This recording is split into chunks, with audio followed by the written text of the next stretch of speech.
everyone, welcome back. Another common questions that I get asked is what to do when the couple loses passion or a couple loses their strong, unique connection that they've had when they first met. It is a common thing that happens anywhere from 5 to 10 years into the relationship. So here I thought to talk a little bit about some unconventional ways that you may want to consider in order to kind of restart the flame between you and your significant other.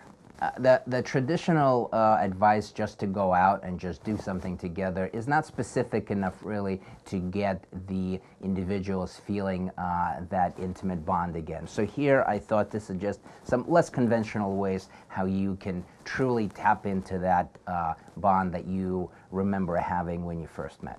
So the idea of how to rekindle, if you want to connect with somebody, the idea is to do something that facilitates the norepinephrine and dopamine in your system. That's why, like, going to your favorite restaurant won't do the trick, because it needs to be in a novel, exciting situation. So when people just do the same thing, I like to go to Aruba, or I like my Italian restaurant, like, that's not going to do the trick.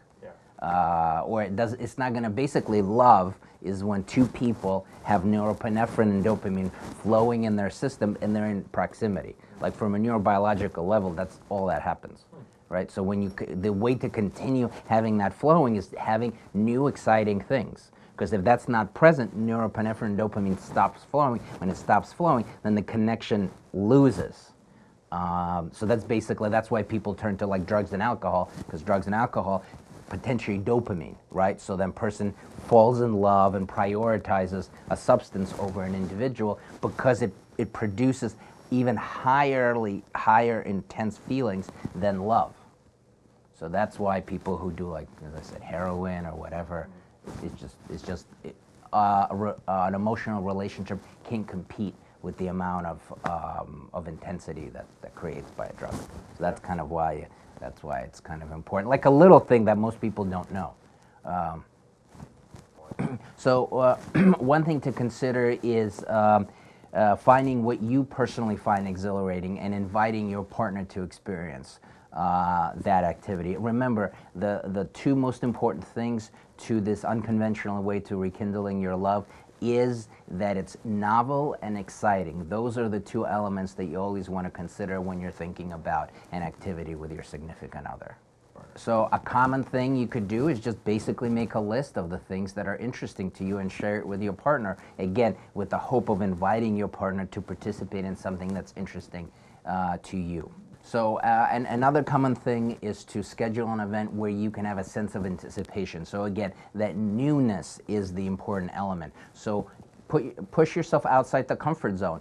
Connecting in a new, interesting and different and exhilarating experience is really where people are beginning to create that bond that could last going forward. Another common thing is to experience peak experiences together, meaning something as simple as watching a horror movie together or a roller coaster, somewhere where there's a lot of exhilaration that's part of that experience. Again, it can't just be something you go to your favorite restaurant or you go on vacation to the same place again. That really doesn't have enough to potentiate some of the neurobiological changes that are required in order to continue a particular bonded and intimate relationship. Another common thing, just to go on the idea about the sense of exhilaration and fear, when you're able to push through your comfort zone and you have a partner who's there as a safety and security for you, that really facilitates a sense of closeness to the other individual. For instance, learning how to skate together, right? If it's something new for you and you have an individual who is there for you, who can help you in the form of your partner, really creates that level of safety and security that leads to significant amount of closeness and intimacy.